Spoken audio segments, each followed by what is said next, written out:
अक्टूबर का महीना हमें यही याद दिलाने के लिए आता है कि ब्रेस्ट कैंसर का रिस्क हर महिला में है। जितने भी ब्रेस्ट कैंसर्स होते हैं उसमें से 70 से 80% उन लेडीज को होते हैं जिनकी कोई फैमिली हिस्ट्री नहीं होती ब्रेस्ट कैंसर की। कैंसर से हम कैसे बच सकते हैं इसके बारे में बात करूंगी मैं, doctor Shweta Mathur, gynaecologist and obstetrician, सृजन क्लिनिक नोएडा से। तो अपना BMI 23 से 25 के बीच में रखिए। हेल्दी बैलेंस डाइट खाएं। Red meat, smoking, drinking, alcohol and tobacco से आप दूर रहिए। ग्रेट इंटेंसिटी एक्सरसाइज करनी है, एटलीस्ट 150 मिनट्स पर वीक।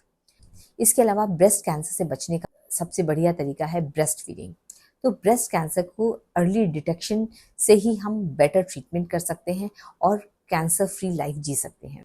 कैंसर की गांठ जितनी छोटे में डिटेक्ट हो जाएगी वही बेटर है। ब्रेस्ट कैंसर की गांठ को पकड़ने का हथियार हम सबके हाथों में है, हमारी उंगलियां।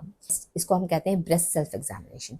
21 साल की उम्र के बाद हर महिला को करना है। स्टार्ट होने के 7वें या 10वें दिन पे कर लीजिए, या पीरियड्स बंद हो गए तो महीने की किसी भी एक फिक्स डेट पे आप ब्रेस्ट एग्जामिनेशन कर सकते हैं। पहले ब्रेस्ट को दोनों एक्सपोज करके देखना होता है कि दोनों हाथ नीचे रहने पे, दोनों हाथ ऊपर करके, और दोनों हाथ की दोनों ब्रेस्ट एक से दिख रहे हैं या नहीं दिख रहे हैं, किसी का निपल पकड़ तो नहीं है, स्किन ब्रेस्ट की ठीक दिख रही है या नहीं।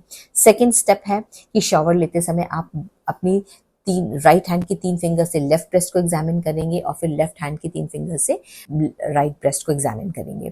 तो लाइट टच से हम देखेंगे। कैसे पोज करें कि ब्रेस्ट को हम 12 o'clock से स्टार्ट करेंगे बाहर की तरफ से और रोल करते हुए निपल की तरफ आएंगे, फिर 1 o'clock की तरफ से, फिर 2 o'clock की तरफ से, 3 o'clock। तो इस तरीके से पूरे ब्रेस्ट को कवर करना है। फिर निपल के नीचे वाली की स्किन चेक करनी है। और ब्रेस्ट सिर्फ ब्रेस्ट तक लिमिटेड नहीं होता, जो हमारी आर्मपिट्स होती हैं वहां पे भी ब्रेस्ट के जो लिम्फ नोड्स हैं उसको भी एनलार्जमेंट को चेक करना है।